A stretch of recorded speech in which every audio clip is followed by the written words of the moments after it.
Hello friends and welcome to another episode of the Herman Homesteading channel with Professor DIY, Mrs. DIY and late Elpida. Today we're going to do another what I consider whimsical fun episode that also serves a practical purpose, right?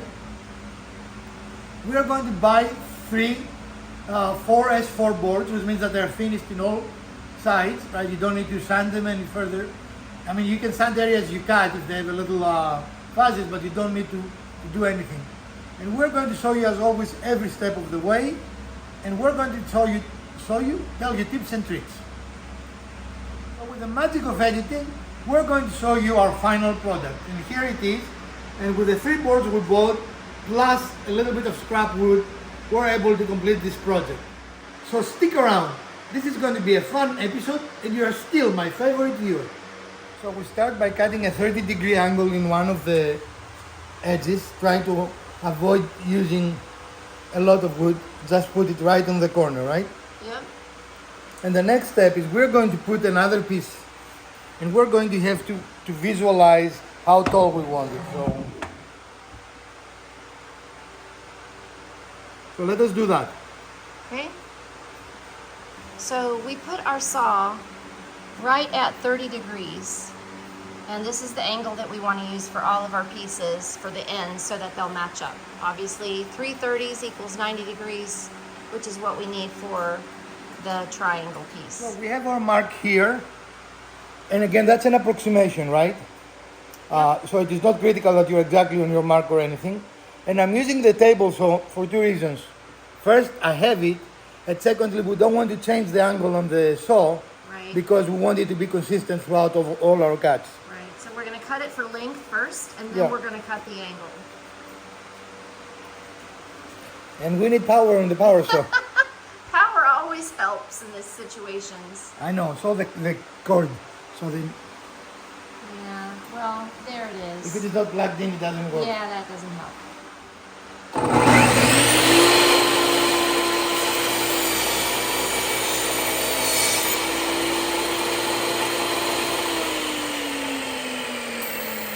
Like butter. Yeah. It's amazing what a new blade can do. Yeah, it's nice and crisp, and it's not chewing up the wood. And it works. So we're going to cut the other piece.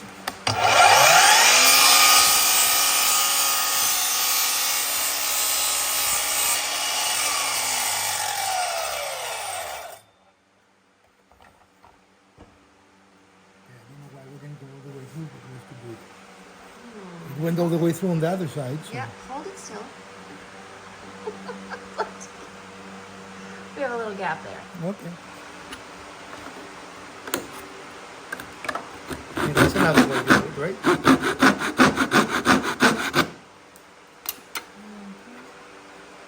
Not a very good cut. We'll make it better.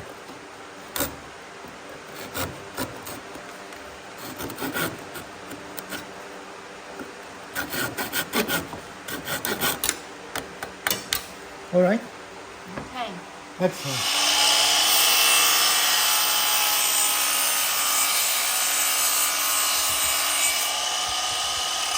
I can get it. It cuts it perfectly through this direction, Yeah.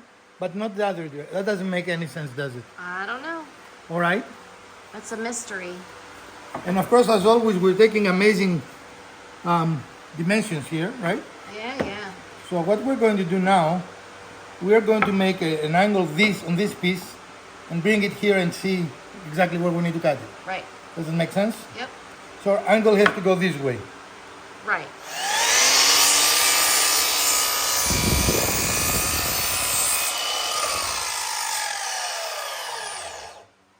All right. Our supervisor is in the office today, making sure. I think we need to make the connection first though. So we're going to utilize the method we've shown you many times already. We're going to use CA glue as a clamp and wood glue for the strength as it dries, right? So you're going to put glue right and left, and in the middle you're going to put CA. You can put a little more glue. Okay? And in the middle you're going to put some CA glue. Right, now quickly take the thing, align it. Elpida is not with us today. No, love. I know. I'm sweetie. You don't have time. It's probably dried by now, the CA. You need to press it and hold it, love. We don't have time.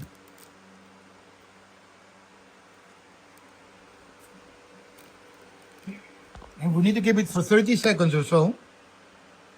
How many Mississippis are 30 seconds? Mississippis. I don't know. We have a pretty decent corner there. We're going to wait and hopefully we're not going to have an incident, right? Great. We're- Waiting for glue to dry. Yeah. But we're not putting pressure on the glue to dry. I only have 2 hands. I know. So we put the next piece and we have made an angle already, 30 degrees, all our angles are 30 degrees. And we're going to come here and we're going to mark where we're going to cut the next piece. And this will be actually you want it to be a 30 degree or a flash cut? 30 degree. All right. Because it needs to come this way. It needs to be this way. Okay, to can you make a mark so we know Yep, which way to it needs to go? continue the peak. Our small Japanese saw was perfect for this little sliver.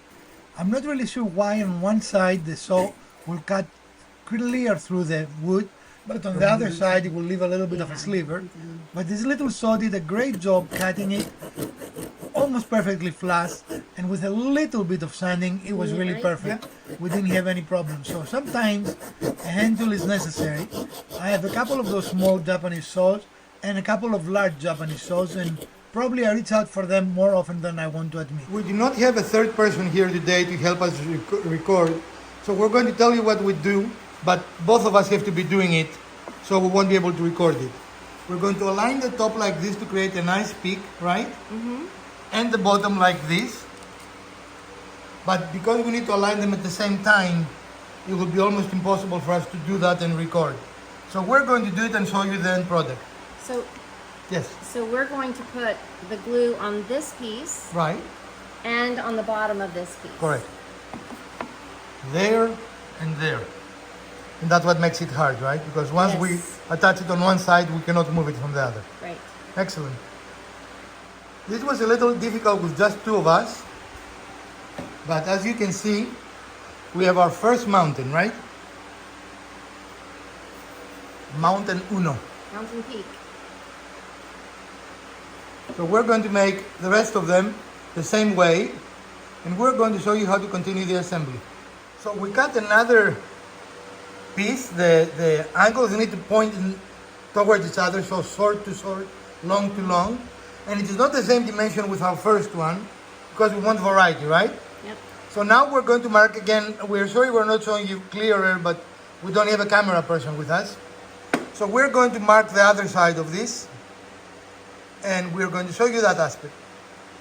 For ease of assembly, we are going to make the first connection first. The first connection first, right? Yep. And then we're going to attach it to the board. Yep. So it will be a little different process, but you can get the idea, right? Right. Be a little bit different process than the first one. Okay.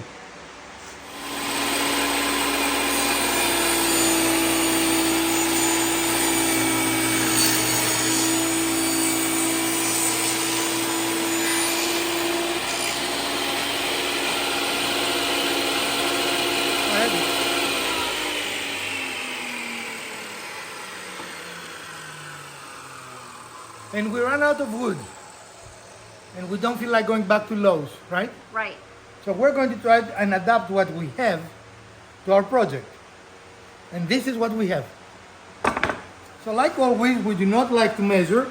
So we use a scrap cut-off of our existing board Right. to make the same width, which is the important dimension here.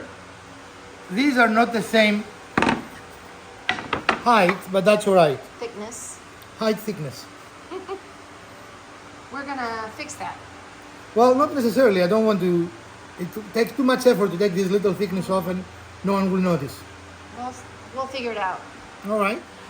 So here we're just using very high-end techniques to figure out where we want this piece to go. Right. We'll go between the 2 mountains. We know that much, right? Right. And we're going to make a little mark It's not really a critical mark,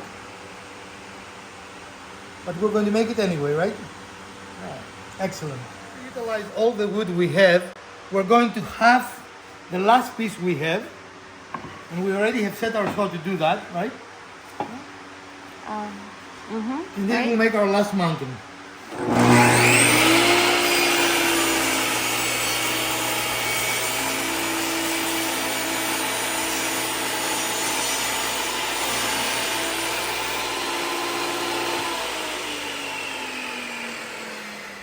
So our next step, we're going to put reference marks.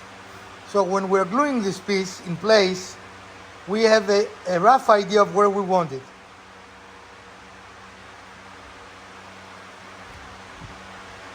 Okay? Fantastic, Mrs. DIY. It's the same process throughout. We're putting some wood glue on the ends of the board and some CA glue in the middle, and then we are attaching it. Fairly straightforward. Now the trick is once you apply the CA glue, the clock is ticking, right? Right. You cannot wait too long. It's going to cause problems.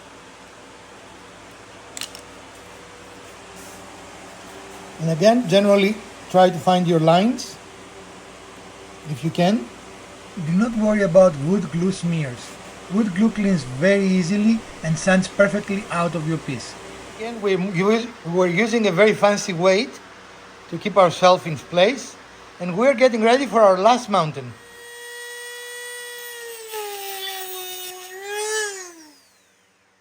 Sometimes you need to use brute force. Okay.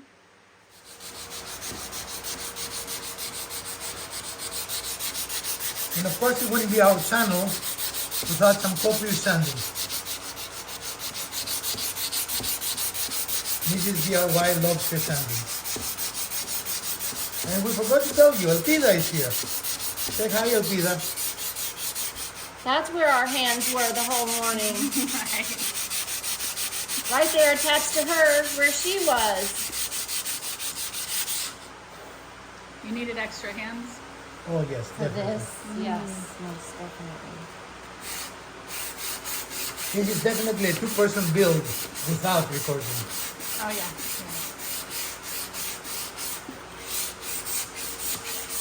Looking good, though. This step is certainly not necessary. We just decided it would look better without that little piece sticking out.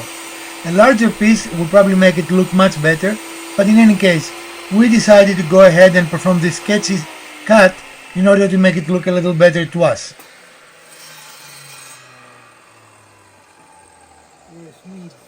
Okay, that's fine. I think that's fine. Okay.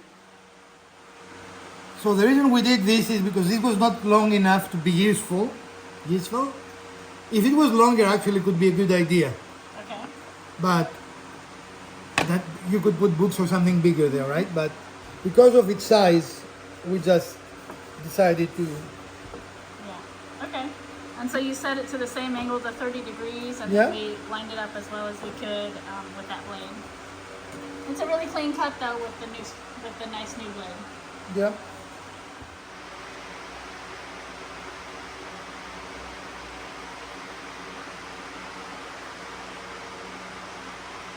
Ta-da! Well, folks, this is our project for today, and we did have to go into our little scrap wood pile because we did not calculate the wood correctly because we had no measurements. Right. We just start building, and You didn't measure? Imagine that. I know, right? Right. In this channel. Right. But in any case, if you want to have all the same, you need to buy 4 boards. We bought 3. So that's the we're only cheap. difference. Huh? Because we're cheap. Because we are cheap. I'm proud of it. Excellent. So overall, you want your joints to be nice and clean. Now the wood, as you can see here, there is a little bit of bowing, and you cannot avoid that. And we're not looking for perfection. This is a, would you call that rustic, Mrs. DIY? It is rustic. Excellent. Well, what was the hardest part? Gluing and making sure that they were aligned correctly. Definitely a two-person job. 3-person job. And be sure that you have everything you need in hand. You cannot be looking for glues, you know. You need to be somewhat organized. I mean, don't overdo it, but do it a little bit, right? And as you can see, even though we're using two different types of wood, it doesn't really look bad. I don't think so, right? This is our scrap, and this is the wood we bought today. You can definitely build it all from scrap. We just wanted to, for once, not to use scrap, and we end up using it. So, cost. This is under $20. And I don't think you can buy it from under $20 in H or Michael's or in those fancy stores. So I think this is a worldwide DIY project. Beginner, intermediate, or advanced? Probably, I don't know. I would say it's fairly beginner, as long as you have something that you can work with to make the angles that you want. Inter-beginner. Enter beginner. And all the angles on this are 30 degrees. Now, if you wanted the peaks to be more pointy, you're making your angle smaller, right? And if you want it wider, you go wider. But 30 degrees seems to be a good number. Incidentally, if you want to build a hexagon, you also want 30 degrees. In case any of you want to build a hexagon and you didn't know, now you do, right? Well, we hope you enjoyed this episode. If you did, we would appreciate a thumbs up. If you didn't, hit the other button twice. Share, like, subscribe, let us know. Do you like episodes like this, and would you like to see more from us? From Professor DIY, Mrs. DIY, the motorcycle of our neighbor, let's build something fun together.